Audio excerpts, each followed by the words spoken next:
এই দেশের জন্য আজ তোমাদের বড় প্রয়োজন।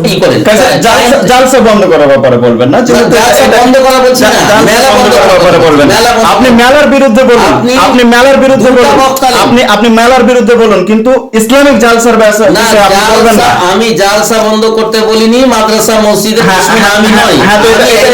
এটা আপনি ক্লিয়ার করুন। যদি পাপ কামাবার উদ্দেশ্যে জালসা করতে হয়, নিজের সাথে করতে হয়, জালসা বন্ধ করতে হবে। যদি মূর্তি কারি সাহেব এই ছোট্ট মেলাকে কেন্দ্র করে কয়েকদিন আগে কি বলে, কি কোন জায়গাটা বলছি, আমরা জানি আপনি লালপুর বলবেন, আপনি লালপুর মেনশন করবেন, আমরা জানি, এটা আমাদের জানা ছিল যে ওইরকম ধরনের কিছু উত্তর দেবেন আপনি। হ্যাঁ, কিন্তু আপনি বলেন এই ছোট্ট একটা মেলাকে কেন্দ্র করে আপনি এত বড় বড়।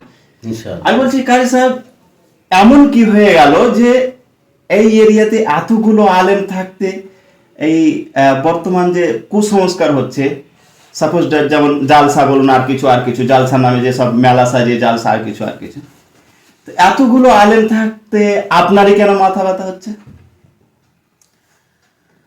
আলহামদুলিল্লাহ ওয়াহদা ওয়াসসালাতু ওয়াসসালামু আলা মান লা নাবিয়্যা মিন বা'দ। কথাটা আপনি যেটা বলতে চাইছেন যে আমারই কেন মাথা ব্যথা হচ্ছে, এটা মাথা ব্যথা আমার নয়, এটা ইসলাম এটাকে আদেশ দিয়েছে। আজকে আল্লাহ তাআলা সূরা আসরে এই কথাটাই বলতে চাইছিলেন যে ওয়াল আসরি ইন্নাল ইনসানা লাফি খুসর, সারা পৃথিবীর মানুষই ক্ষতিগ্রস্তের মধ্যে রয়েছে। এটা ক্ষতিগ্রস্ত আর আলেমও হতে পারে, জাহিলও আছে, সবাই শিক্ষিত অশিক্ষিত আছে। এত পুরো এলাকা এরিয়ার লোকই কি আমরা ক্ষতিগ্রস্তের ভিতরে? এখানে আল্লাহ বলছে ক্ষতিগ্রস্তের মধ্যে আছে, আর সেটা প্রমাণ বাস্তবে এখন দেখা যাচ্ছে যে দেখেন না 98% বেনামাজি। আমরা এত বড় বড় মাদ্রাসাগুলো চালাচ্ছি, মাদ্রাসা চালাচ্ছে নিজের স্বার্থে চালাচ্ছে, নিজের মানে পেটের জন্য চালাচ্ছে, দিনের এত বড় বড় বক্তা নিয়ে আসছে, এত বড় বড় মাদ্রাসা চালাচ্ছে, শ্রোতা জড়ো করার জন্য, মাদ্রাসার টাকা উঠাবার জন্য মানে শ্রোতা নিয়ে এই বক্তা নিয়ে আসছে, কন্ট্যাক্ট করা বক্তা নিয়ে আসছে, হালাল টাকা নয়, হারাম মিস করা টাকা নিয়ে আসছি, যে মানে নিজের স্বার্থে জালসাগুলো হচ্ছে, তাতে নাইট জালসা হোক চাই বাৎসরিক জালসা হোক। তাহলে পরে আপনি কোথা থেকে পড়াশোনা করেছেন? আমি মাদ্রাসা থেকে করেছি, কিন্তু মাদ্রাসা থেকে করলেও এবার মাদ্রাসা থেকে করার মানে এটাই নয় যে আমাকে সঙ্গদোষা ছিলাম হাসতে হবে, সবাই যা করছে আমাকে তা করতে হবে। হাদিস কোন যেটা বলছে আমাকে সত্যি বলতে হবে। কারি সাহেব, আমরা বুঝতে পারি না যে এত তাড়াতাড়ি এই জাস্ট কয়েক বছরের ডিস্টেন্সের ভিতরে যেসব মাদ্রাসাগুলোতে আপনি পড়ে এলেন, আপনার ব্যাপারে আমি স্টাডি করেছি যে আপনি মাশাআল্লাহ ইউপি উত্তরপ্রদেশে পড়াশোনা করেছেন, এবং এরিয়াতেও কোথায় পড়াশোনা করেছেন। উত্তরপ্রদেশের কথা ছেড়েই দিলাম, পশ্চিমবঙ্গের ঝাড়খণ্ড এরিয়াতে আপনি কোথায় পড়াশোনা করেছেন? এখানে এত তাড়াতাড়ি আপনি যে সময় পড়ছিলেন ইমানদার ছিল মাদ্রাসা, আর এখন এভাবে আপনি বলছেন যে না মাদ্রাসা জালসা এটা ওটা বলছেন। আসলে সমাজ দিনের পর দিন অধঃপতনের দিকে যার মূল নাকি আপনার কোনো স্বার্থ আছে? স্বার্থ অবশ্যই আছে, যে আমি মানুষকে সমাজের সঠিক পথে নিয়ে আসার জন্য হক কথা বলতে হবে, শরীয়ত বলছে, আমি ওটা কি বলছি। আজকে সমাজে আলেম ওলামা মাদ্রাসা থেকে নিয়ে মসজিদের ইমাম পর্যন্ত নিজের স্বার্থে কাজ করতে, দিনের স্বার্থে যদি কাজ করবে, সেটা তালিম হয় না, মসজিদে তালিম হয় না। মাদ্রাসা যেগুলো মেলা বসছে, এই মেলা সরাসরি আশ্চর্য কথা বলছেন আপনি, তালিম হয় না।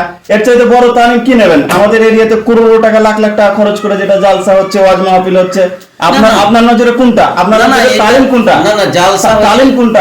তালিম এটা নয়, তালিম এটা নয়, এটা দিনের স্বার্থে জালসা হয় না, এটা গ্রামের স্বার্থে, সমাজের স্বার্থে, বক্তাদের স্বার্থে, মাদ্রাসার স্বার্থে হয়েছে।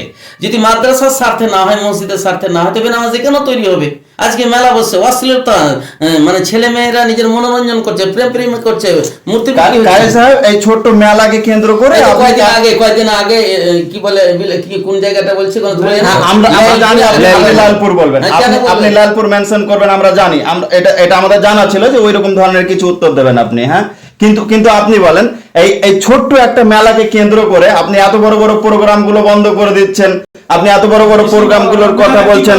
হ্যাঁ, মেলা উঠাতে গেলে শুনেন, মেলা উঠাতে গেলে সর্বপ্রথম কমিটি মাদ্রাসা শিক্ষকে একত্র হয়ে গাইড করতে হবে কেন বসবে মেলা। মেলা বসার কোনো মানে নাই, টাইমটাকে আমাকে ফিক্স করতে হবে। আমরা মানে আমাদের এর আগে সত্য সন্ধান থেকে এখন আমরা নাম চেঞ্জ করে দিয়েছি, আমরা কি বলে আহলে হাদিস দাওয়া সেন্টার করেছি, সেটাকে আমরা কয়েক বছর থেকে জালসা করলাম।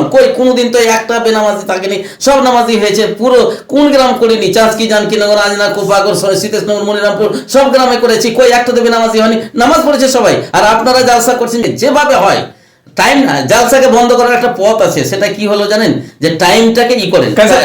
জালসা বন্ধ করার ব্যাপারে বলবেন না, জালসা বন্ধ করা বলছি না, মেলা বন্ধ করার ব্যাপারে বলবেন। আপনি মেলার বিরুদ্ধে বলুন, আপনি মেলার বিরুদ্ধে বলুন, আপনি মেলার বিরুদ্ধে বলুন, কিন্তু ইসলামিক জালসার বিষয়ে আপনি বলবেন না। আমি জালসা বন্ধ করতে বলিনি, মাদ্রাসা মসজিদের আমি নই। এটা আপনি ক্লিয়ার করুন।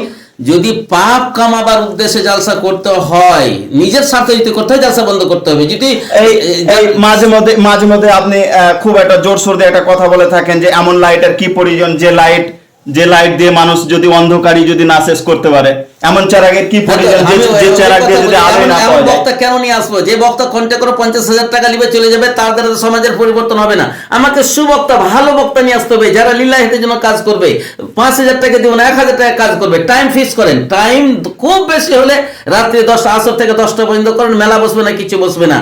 আর যারা কমিটি হবে, আমি পরিষ্কার ভাষা বলছি, যদি কমিটি জালসা মেলা উঠাতে হয়, তাহলে প্রথমত কথা হলো যারা নামাজি হবে তার কমিটি হতে হবে, জালসার কমিটি। আজকে মসজিদ মাদ্রাসার কমিটি সুদখোর, মদখোর, বেঈমান যত আছে ওরা হচ্ছে, ওরা ভালো মন্দ কি বুঝবে, ওরা তো টাকার দরকার আছে।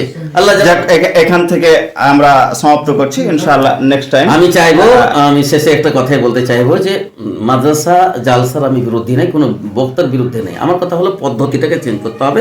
মাদ্রাসা চালাতে গেলে হালাল টাকা এবং সঠিক ইসলামের পদ্ধতিতে জালসা করুন, আর ইসলামী পদ্ধতি থেকে বলনেওয়ালা বক্তাকে নিয়ে আসুন, ইনশাআল্লাহ পরিবর্তন হয়ে যাবে। আর প্রত্যেক গ্রামে এই জিনিসটা হওয়া উচিত আছে, মেলা যেন না হয়। আল্লাহ তৌফিক দান করেন। আসসালামু আলাইকুম ওয়া রাহমাতুল্লাহ।